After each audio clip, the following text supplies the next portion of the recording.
차트의 기술 시간입니다. 지수가 이제 어느 정도 하단은 잡은 것 같고요. 그런데 이제 또 올라올 만큼 올라온 건지, 추가 상승의 여력이 있는지, 아니면 다시 좀 조정의 가능성이 높은 것인지, 마크로엣지 코리아 김중문 대표님과 기술적인 시장 분석하겠습니다. 대표님 안녕하십니까? 예, 안녕하세요. 네, 3천선을 그래도 빠른 시간에 회복했는데, 이렇게 3천선이 굉장히 좀 편안해 보이는 또 자리도 아닙니다. 코스피 시장님 봐주십시오. 그런데요. 네. 예. 사실은 그 시장을 매일매일 쳐다보고 있으면은 주가가 오를 때는 끝없이 오를 것 같기도 하고요. 주가가 떨어질 때는 또 계속적으로 반대로 끝없이 추락할 것 같은 이런 두려움에 빠지기도 하죠. 그러게요. 그래서 예. 통상 우리들이 탐욕과 공포로 인해서 주가가 움직인다라고 이야기를 하긴 하죠.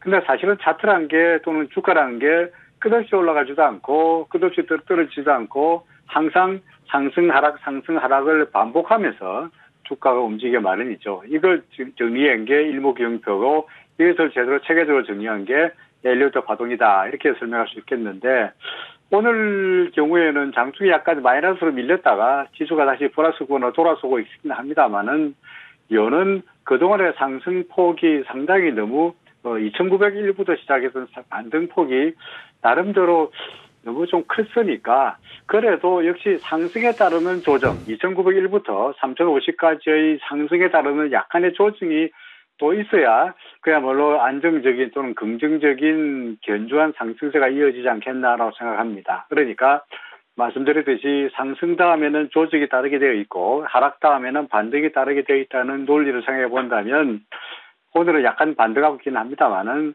큰 흐름으로 봐서 2901부터 3040까지의 상승에 따르는 조정이 조금은 있고 난 다음에 다시 시장의 방향을 정하지 않겠나 이렇게 판단이 됩니다. 일부러 보더라도 현재 차트가 나오고 있습니다만은 그 기준선에서 현재 지수가 절묘하게 저항을 받는 모습이어서 위로 올라가기보다는 약간 주춤거리지 않겠나라고 판단이 되네요. 네. 이쪽으로는 조금, 그러니까 약간은, 그래도 사실은 지난번처럼 뭐 2,900이 다시 무너지고 뭐 하단으로도 그렇게 뭐 확 열려 있는 건 아니고, 약간 그러니까 지금대에서 기간 조정의 양상 뭐 이렇게 보면, 되는 걸까요? 네. 네. 연결이 지금 다시 조금 안 좋아졌다고 해서요. 다시 좀 연결을 해 주시고요. 네. 코스피부터 말씀을 해 주셨는데요. 지난번 이제 2,900에서 지금 요번에 고점이 3,050 정도 되네요. 근데, 그렇다면 이제 하단으로도 조금, 단단을 한 상황이어서요. 대표님 제가 뭘 여쭤봤냐면, 2,900 확 밀고 갈 가능성도 그렇게 크진 않다. 약간 좀 지금자에서의 기간 조정, 단기적으로는 그렇게 보는 게 맞습니까? 그렇죠. 한꺼번에 갑자기 2901까지 2900 아래로 확 내려가기는 당장 상정하기 어렵고요.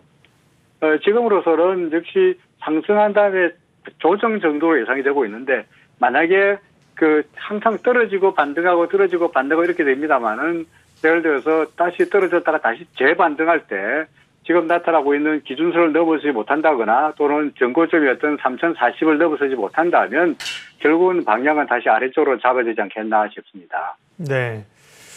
코스닥 흐름은 조금 나은지, 뭐 지수가 못 가니까 사실은 개별 종목들을 보고 있는데요. 코스닥도 체크해 주십시오. 네, 역시 코스닥이나 코스피나 뭐 거의 비슷한 맥락인데요. 코스피 같은 경우에는 기준선을 넘기지 못해서 저항을 받는 모습이라 한다면, 코스닥 같은 경우에는 차트로 말할 건데 일목균형표의 구름을 넘기지 못하면서 저항을 받고 있는 그런 양상이라고 말할 수 있겠죠. 아까 말씀드렸듯이 상승 하락을 체계적으로 정리하였을 때, 예를 들어서 코스닥 지수의 움직임을 하락으로 본다면 1파, 2파, 3파, 4파 정도로 예상이 되고 있거든요. 그래서 아무래도 저는 조금 하락하는 파동이 한 번 더 있어야만이 조정이 일단락되지 않겠나라고 생각을 하고 있습니다. 네, 이번에 이제 섹터 종목 이야기를 좀 하도록 하겠습니다. 워낙 뭐 인플레이션에 대한 우려와 공포들이 있어서 원자재 관련 거 이런 거 말씀을 해주셨고, 최근에 흐름 좋았고요. 또 지난주 이번 주에 가장 관심 있는 영역은 콘텐츠 엔터 업종입니다. 네, 엔터주 콘텐츠들 흐름 어떤지 좀 체크 좀 해주십시오. 예, 전체 지난주에도 말씀드린 바 있습니다만은 전반적으로 지수의 움직임이 아직까지 신통치 않은 양상이다 보니까 개별 나름대로의 테마가 있는 종목을 위주로 단기 트레이딩 하는 것이 좋겠다라고 생각하고 있는데요. 예를 들어서 인플레 우려로 인해 가지고 예를 들어서 자산 또는 에너지 관련주들도 괜찮아 보였고요.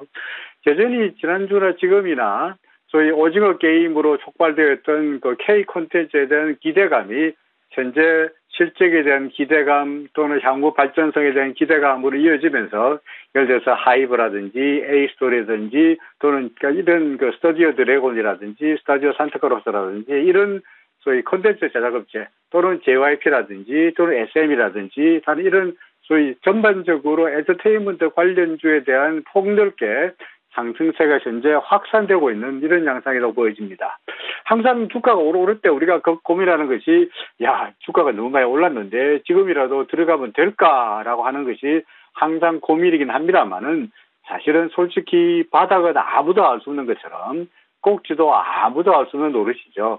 현재로 봐서는 하이브라든지 JYP라든지 SM이라든지 또는 A스토리라든지 스튜디오 드래곤이라든지 이런 컨텐츠 또는 엔터테인먼트 관련주의 추세가 상당히 상승세가 나타나고 있다 보니까 상승하면 상승하는 대로 떨어지면 조정하면 조정하는 대로 계속적으로 매수의 관점으로 보시더라도 괜찮지 않겠나라고 생각됩니다. 이제 와서 항상 우리 정신기억원에 이미는 아직이고 아직은 이미란 말이 있죠. 그죠? 그러니까 이미 늦었다. 라고 한다면 아직 늦은 게 아니기 때문에 여전히 매수 관점으로 보아도 무방하지 않겠나라고 판단이 됩니다. 네, 하긴 콘텐츠 관련주도 사실 이미 언급을 하셨습니다. A스토리였던가 이런 거 말씀하신 것도 제가 기억을 이제 하고 있고요. 네. 예.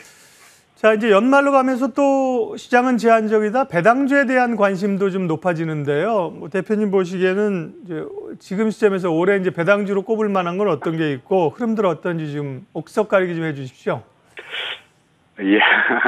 옥석 가리기라고 말씀하시면 참 어려운데요. 이제 예를 들어서 배당주로서 우리가 손꼽을 만한 게 은행주 같은 금융주라든지 또는 삼성증권, NH증권 같은 증권주라든지 또는 일부 자산주라든지 등등도 KTNG 같은 이런 종목들도 우리가 고배당주 또는 SK텔레콤 같은 통신주도 마찬가지고 통상적으로 연말을 맞아서 고배당주로서 소위 시장의 관심을 끌만한 종목이죠. 그래서 항상 모든 배당주를 몽땅 다 우리가 다 할 수 없다 보니까 예를 들어서 통신주를 샀는데 은행주 살 걸 또는 은행주를 샀는데 증권주를 살 걸 또는 증권주를 샀는데 KTNG나 KT를 살 걸 이런 나름대로의 항상 인간은 후회하게 마련이고요. 지나고 나서는 우리가 해답을 합니다만은 지나기 전까지는 도대체 어떻게 하는 것이 옥석을 가려야 되고 어떤 종목을 사야 할 건지에 대해서 항상 고민과 후회와 걱정이 따르게 마련이죠. 그래서 제가 여러분들에게 제시하는 것은 차라리 모든 개별 종목을 위주로 해서 고배당주 어느 거를 살까라고 고민할 필요 없이 고배당주를 모아서 만든 ETF를 산다면 예를 들어서 삼성운용이든 또는 몇 군데 자산운용사에서 고배당주 ETF를 만들어서 지금 판매하고 있다 보니까 고배당주 관련 ETF를 매수하는 것이 차라리 개별 배당주에 대해서 어떻게 살 것인가 옥석을 가리는 일보다 훨씬 더 속편하지 않겠나라고 생각됩니다. 현재 예를 들어서 코덱스의 고배당주 ETF의 주가라든지 또는 KB스타의 고배당 관련 ETF라든지 또는 아리랑이라든지 각 자산운용사에서 내놓은 고배당 관련 ETF의 차트 모양도 크게 나쁘지 않고 꾸준하게 상승세로 나타나고 있다 보여지니까 차라리 그게 더 현명한 방법이 아닌가라고 생각이 되네요. 예. 죄송합니다. 옥석을 가려달라고 해서 너무 무리한 요구를 했더니만 ETF로 해서 배당주를 좀 덩어리로 사는 게 좋다고 말씀을 하셨고요. 네. 예. 마지막으로 또 좀 좋게 보시는 업종이나 종목 있으면 말씀해 주시고 특별히 없으면 전략으로 마무리해 주셔도 좋고요. 네. 예, 지난주에도 제가 금리 관련해서 말씀드렸습니다만은, 우리 10월 달에 금통위는 금리를 건드리지 않았습니다만은, 시장에서는 당연히 11월 달이건 12월 달이건 올해 안에 금리 인상은 있을 것이다라고 예상하고 있죠. 그리고 일부 분석가들은 현재 우리나라 금리가 실질금리 수준을 제대로 반영하고 있지 못하기 때문에 금리가 앞으로 더 올라야 된다. 이렇게 주장하는 애널리스트도 많은 걸로 알고 있습니다. 그러다 보니까 금리 상승에 따르는 수혜가 기대되는 종목이 무엇일 것인가. 역시 우리가 쉽게 말하기로 금융주 또는 보험주 이런 것들이 눈에 떠올리시는데요. 지난주에도 제가 보험주를 말씀드렸습니다마는 이번 주 들어서도 여전히 보험주들 특히 그 화재보험 관련, 손해보험 관련주들 차트 흐름을 본다면 지금 차트에 이제 현대해상화재보험 또는 DB손해보험 또는 삼성화재 같은 이런 화재보험 관련주, 손해보험 관련주의 주가 흐름이 상당히 우상향으로 일목균형조 위쪽을 해서 꾸준한 상승 흐름을 나타내고 있습니다. 그래서 앞으로 어차피 뭐 금리가 올라가는 기정사실이고요. 더구나 보험주 같은 경우에는 보험회사 같은 경우에는 장기 금리에 따르는 익스포저를 가지고 있다 보니까 금리 상승에 따라 금리가 상승하면 상승할수록 실적이 좋아지는 것은 불문가지이다 보니 차라리 금리 상승을 예상을 하고 역시 지수로에 대해서는 아직까지 좀 불안한 상태이다 보니까 지수 관련 대응주보다는 금리 상승에 관련되는 그 화재보험 같은 이런 손해보험주를 말씀드리고 싶고요. 또 하나 앞서 말씀드린 대로 역시 여전히 그 K 콘텐츠에 대한 기대감이 살아있다 보니까 엔터테인먼트 관련주에 대한 관심을 가지고 가신다면 아직은 지수에 대한 믿음은 좀 불안하긴 합니다만은 나름대로 꾸준한 수익을 낼 수 있지 않겠나 이렇게 생각이 됩니다. 네, 오늘 차트의 기술 김중근 마크로헤지 코리아 대표와 함께했습니다. 대표님 고맙습니다. 예, 고맙습니다.